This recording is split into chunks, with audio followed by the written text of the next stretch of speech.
Assalomu alaykum hurmatli tomoshabin. Kanalimizga xush kelibsiz. Videoroligimiz ostida bir dona like tugmasini bosib qo'yishni yodingizdan chiqarmang. Biz sizga har kunlik ob-havo ma'lumotini birinchilardan bo'lib taqdim etamiz. Hurmatli tomoshabin, e'tiboringiz markazida 22-27 aprel kunlari kuzatiladigan ob-havo ma'lumoti taqdim etiladi.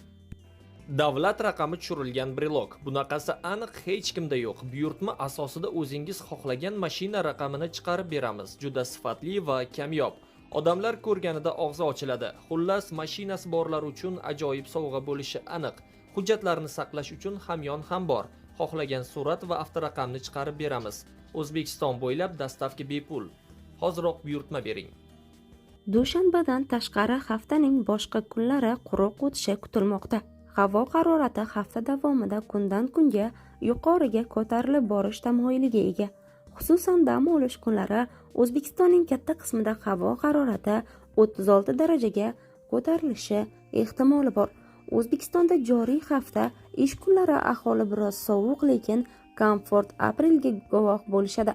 Xususan xorijiy ob-havo biryularning ma'lumotiga ko'ra, dushanbadan juma kuniga qadar respublikaning asosiy aholisi istiqomat qiluvchi qismlarda shu davr uchun xos me'yorni haroratdan pastroq sovuqlik bo'lishi keltirilgan. Shimolda harorat me'yordan 4 daraja yuqori bo'lishi prognoz qilingan. Keyinroq dam olish kunlariga borib, respublika aholisi juda issiq harorat to'lqiniga to'qnashadi. Hafta boshlarida respublika hududlari antisiklonning chekka qismi ta'sirida bo'lgani uchun aholi ushbu jarayonning ta'sirini tanasida his qiladi. Ularning eti junjituvchi sovuqlar kuzatilsa, kunduz kuni yengil kiyim kiyishli, komfort, quyoshli ob-havo kutiladi. Hafta o'rtalarida esa janubdan juda iliq havo massalarining mintaqaga kirib kelishi kunduz kunlari haroratning 30 dan yuqori bo'lishini ta'minlay boshlaydi. Shunga qaramay, hafta boshlaridagi kunduzgi issiqlik va tungi sovuqlik qishloq xo'jaligi tarmog'i uchun ekin-tekinlarning tez o'tib ketishi uchun yuqori harorat taqdim eta olmaydi. Dushanba va seshanba kunlari respublikaning tog' va ayrim tog' oldi etaklarida bulutlar rivojlanib, qisqa muddatli jala yog'inlari yog'ish holati saqlanib turadi. O'zgidromet ham 22 aprel kunlari respublikaning 8 ta viloyatida sel suv toshqin hodisalari xavfini e'lon qilgan.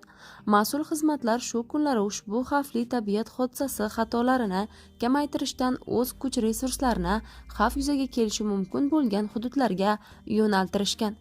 O'zgidromet prognoziga ko'ra, 22 aprel kuni Farg'ona vodiysi, Samarqand, Jizzax, Sirdaryo va Toshkent viloyatlari hududida yog'ingarchilik kutiladi.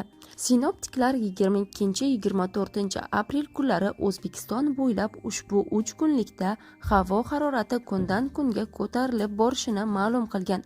23-24 aprel kunlari shimolda, 24 aprel kuni esa janubiy viloyatlarda 33 darajagacha issiqlik kuzatiladi. Boshqa viloyatlarda ham harorat asta-sekin ko'tarilib boradi. 24 aprel kuniga borib 30 darajagacha yetadi. Joylarda tungi harorat ham asta-sekin ko'tarilib borish tamoyiliga ega.